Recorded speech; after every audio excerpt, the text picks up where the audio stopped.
New ইয়র্কে যুক্তরাষ্ট্র BNP ও অঙ্গ সংগঠনের উদ্যোগে সাবেক প্রধানমন্ত্রী ও বিএনপি চেয়ারপারসন বেগম খালেদা জিয়ার স্মরণে স্মরণ সভা ও দোয়া মাহফিল হয়েছে। নিউ ইয়র্কের কুইন্স প্যালেসে অনুষ্ঠিত এই স্মরণ সভায় সভাপতিত্ব করেন যুক্তরাষ্ট্র বিএনপির নেতা গিয়াসউদ্দিন। অনুষ্ঠানের শুরুতে দোয়া মাহফিলে বিএনপি চেয়ারপারসন বেগম খালেদা জিয়ার বিদেহী আত্মার মাগফিরাত ও চির শান্তি কামনা করে বিশেষ দোয়া করা হয়।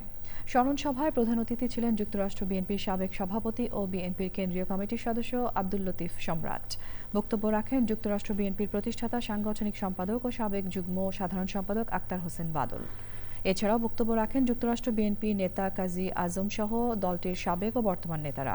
স্মরণ সভা ও দোয়া মাহফিল পরিচালনা করেন যুক্তরাষ্ট্র বিএনপি নেতা ফিরোজ আহমদ। বেগম খালেদা জিয়ার রাজনৈতিক সংগ্রাম, গণতন্ত্র পুনরুদ্ধারে তার অবদান এবং দেশের মানুষের অধিকার আদায়ে তার ত্যাগের কথা গভীর শ্রদ্ধার সঙ্গে স্মরণ করেন বক্তারা।